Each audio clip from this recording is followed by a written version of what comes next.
Ada suatu peristiwa besar yang terjadi ketika Musa membawa keluar bangsa Israel dari tanah Mesir. Itulah yang ke-10 ini adalah momentum di mana umat Israel keluar dari tanah Mesir. Ini adalah Paskah umat Israel.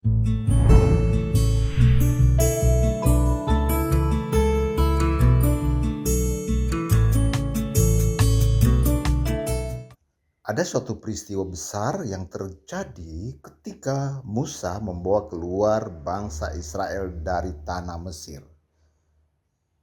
Peristiwa-peristiwa besar yang terjadi adalah ketika terjadi eh, suatu peristiwa di mana Tuhan hadir, dan waktu itu Nabi Musa melakukan tawar-menawar dengan Firaun, Raja Mesir itu.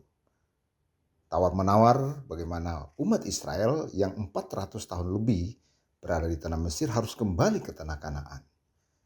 Peristiwa itu terjadi sehingga banyak hal yang dilakukan waktu itu oleh Musa melalui Tuhan, yaitu mujizat-mujizat dengan adanya tulah.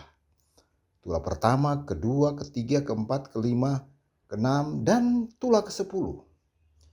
Tulah yang ke-10 ini adalah momentum di mana umat Israel keluar dari tanah Mesir. Yaitu di mana Tuhan membunuh semua yang sulung, baik manusia maupun hewan. Ini adalah Paskah umat Israel. Paskah itu artinya dilewatkan dari kematian. Jadi ada syarat-syarat yang Tuhan sampaikan kepada orang Israel agar umat Israel dilewatkan dari kematian. Kita akan membaca beberapa ayat. Kita akan baca dari Keluaran pasal yang ke-12 ayat 5 dan seterusnya. Jadi ini adalah momentum awal ketika bangsa Israel keluar dari tanah Mesir. Dari sinilah dibebaskan umat Israel dari penjajahan, mereka keluar dari tanah Mesir. Inilah tulah yang ke-10. Saya akan baca dari ayat 5, anak dombamu itu harus jantan, tidak bercela, berumur setahun.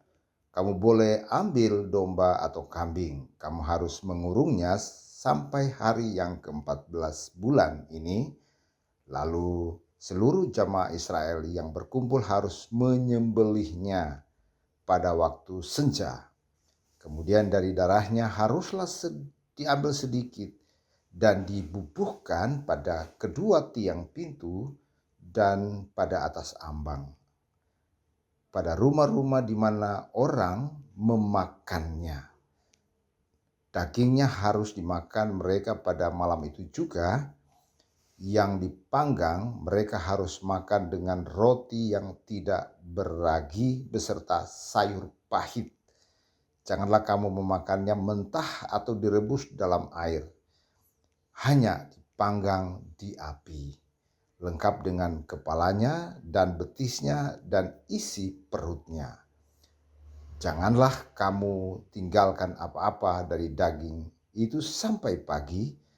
Apa yang tinggal sampai pagi kamu harus bakarlah habis dengan api.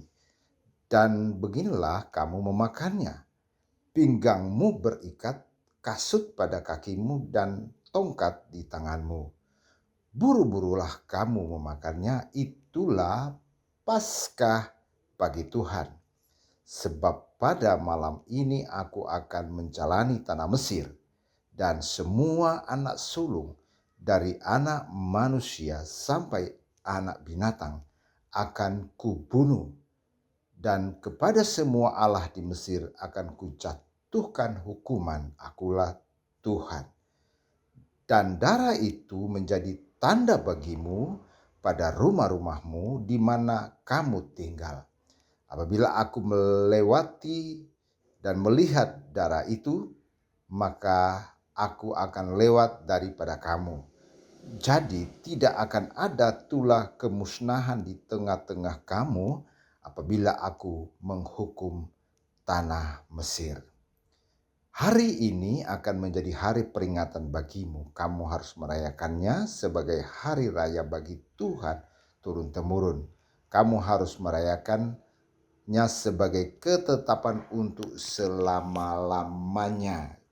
Jadi saudara-saudara, umat Israel ya, terjadi suatu peristiwa besar ketika keluar dari tanah Mesir. Peristiwa yang terjadi adalah terjadi yang namanya tulah hukuman kepada orang Mesir. Dan tulah yang ke-10 adalah manusia, anak-anak sulung, manusia maupun binatang mati. Ini suatu peristiwa yang luar biasa. Itulah yang dinamakan Paskah. Mereka merayakannya. Ketika dikatakan bahwa anak domba adalah yang berumur 1 tahun dan laki-laki ya yang tidak bercacat baru mereka disendirikan. Dan ini menjadi suatu peringatan sampai saat ini bagi umat Israel. Dan ada hal yang menarik yang perlu saya sampaikan buat teman-teman. Intinya sebenarnya di sini adalah bagaimana mereka memperingati, merayakan, melaksanakan ibadah itu dengan tekun, taat, dan apa yang disampaikan Tuhan itu berdampak bagi mereka. Mereka tidak binasa. Ada kata darah yang menjadi lambang. Jadi ini sekali lagi entry point di sini adalah darah domba. Darah domba. Ingat pada ayat yang ke-13 saya bacakan tadi, dan darah itu di mana? Darah itu yang dibubuhkan di ambang pintu, ya. Di ambang pintu kiri kanan baru tiang pintu, kemudian di ambang. Darah itu dioleskan. Lalu dikatakan bahwa dan darah itu yang dibubuhkan di pintu dan di ambang pintu menjadi tanda bagimu pada rumah-rumah di mana kamu tinggal. Apabila aku melihat darah itu, maka aku akan lewat daripadamu. Jadi kamu tidak akan ada tulah kemusnahan di tengah-tengah kamu apabila aku menghukum tanah Mesir. Wow, luar biasa. Ini ada suatu momen dan suatu peristiwa besar. Ini adalah suatu tipologi sebenarnya. Sekali lagi saya katakan ini adalah suatu tipologi di mana ini menjadi suatu bagian yang penting dari suatu peristiwa Alkitab, di mana dari tipologi binatang yang dikorbankan, darah yang dioles, dan sampai kematian Kristus. Pengenalan akan Kristus terus akan saya sampaikan. Memang tafsir ayat-ayat ini menjadi polemik antara kedua agama, yaitu Yudaisme dan Kekristenan. Kekristenan meyakini ini adalah tipologi, di mana perayaan Paskah yang dilakukan zaman itu tipologi kepada Kristus Sang Mesias yang nantinya akan menghapuskan dosa dunia, membebaskan manusia dari tawanan iblis. Ya. Jadi sekali lagi manusia dibebaskan dari tawanan iblis. Ini adalah tipologi yang kami imani dengan benar. Meyakini dan mengimani Kristus sebagai Tuhan dan Juru Selamat.